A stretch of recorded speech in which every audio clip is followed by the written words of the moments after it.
지난 금요일 포천시 내촌면 수해 현장을 찾았습니다. 눈으로 직접 피해 현장을 보니 그 처참함이 이루 말할 수가 없었습니다. 산에 있는 통나무째 그냥 내려와서 다리를 막아서 그것이 댐처럼 역할을 해서 물이 역류해서 어느 조각가 선생님 집을 덮친 현장을 보았습니다. 포천을 비롯해 전국 곳곳이 수해로 인한 극심한 피해에 시달리고 있습니다. 행정안전부에 따르면 지난달 집중호우로 인한 피해액만 1조 848억 원에 달한다고 합니다.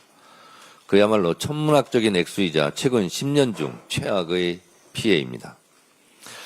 이제 기후위기는 피할 수 없는 현실이 되었습니다. 해를 거듭할수록 예측할 수 없는 강우와 커져가는 피해 앞에 원래대로 되돌리기만 하는 원상복구는 더 이상 근본적인 해결이 될 수 없다는 결론에 이르렀습니다. 이제 비로 인한 피해를 원천적으로 막을 수 있도록 복구가 좀 더 강화된 개념의 개선 복구를 추진해야 한다고 합니다. 더불어민주당은 근본적이고 완전한 수해 대책을 마련해 더 이상의 피해를 막을 수 있도록 최선을 다하겠습니다. 지금까지는 원상복구하면 되는 거 아니냐 이렇게 우리가 개념화되어 있었는데요.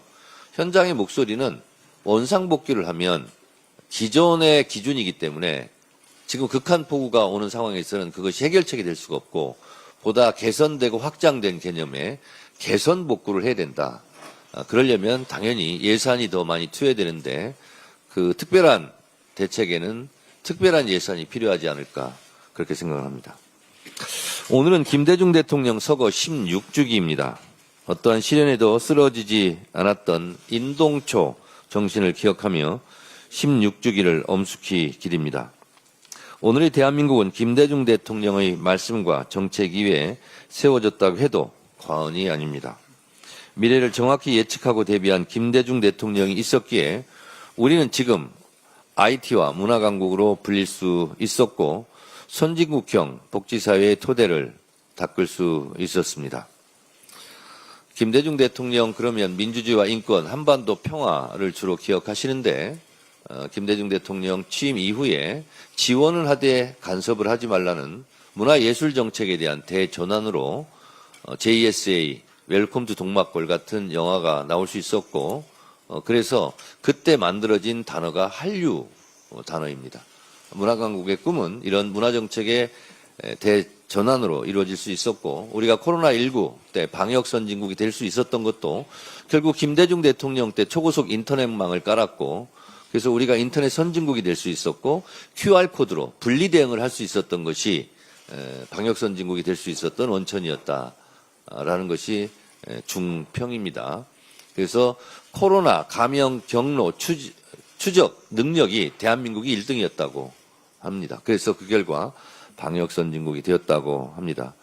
그렇다면 김대중 대통령의 그 해안 통찰력이 결국 오늘의 문화강국과 IT강국 방역선진국이 될 수 있었던 출발이고 토대를 닦았다라고 생각합니다.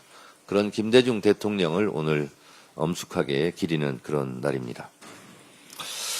국민이 주인인 대한민국 이재명 정부와 더불어민주당이 만들겠습니다. 광복절 축사에서 이재명 대통령은 국민 주권의 빛이 꺼지지 않는 나라를 만들자고 역설했습니다. 80년 전 우리는 지치지 않는 독립운동으로 나라의 빛을 되찾았습니다. 지난해 우리는 또다시 빛의 혁명으로 민주주의 빛을 지켜냈습니다. K민주주의입니다. 국민 한 사람 한 사람의 의지와 열망이 있었기에 가능한 일이었습니다. 위기마다 국민이 나라의 주인 역할을 해주셨습니다. 이제 헌법에 명시한 것만으로 그쳐서는 안 됩니다. 진정으로 국민이 주인인 나라, 국민 주권 시대를 열어야 할 것입니다. 하지만 지금도 빛을 빼앗으려는 역사 쿠데타는 계속되고 있습니다. 김영석 독립기념관장의 광복은 연합군의 선물이라는 망언은 참담합니다. 어떻게 독립기념관장이 광복절 경축사에서 우리 민족의 피와 희생으로 일군 독립의 역사를 부정한단 말입니까? 이는 3.1운동에서부터 대한민국의 뿌리를 찾은 헌법을 부정하는 것이나 다름없습니다. 대한민국은 헌법 전문에서 유구한 역사와 전통에 빛나는 자랑스러운 대한국민은 3.1운동으로 건립된 대한민국 임시정부의 법통을 규정하고 있습니다. 다시 말해 1919년 대한민국 임시정부가 대한민국 1년이라는 뜻입니다. 그럼에도 불구하고 1948년 8월 15일 정부 수립일을 건국절로 하자는 논란은 아직도 끊이지 않고 있습니다. 이것은 역사 왜곡이자 헌법 정신 부정입니다. 초대 이승만 대통령조차 1948년 9월 1일 제1호로 발행한 관보에서 대한민국 30년 9월 1일로 명확히 규정하고 있습니다. 이를 부정하는 것은 저는 역사내란이라고 저는 주장합니다. 건국절을 1948년 8월 15일로 하자는 송샘은 그 이전에는 나라가 없으니 애국도 없고 매국도 없다. 친일도 없고 독립운동의 역사도 우리의 역사가 아니라는 그런 망국적인 주장이라고 저는 생각합니다.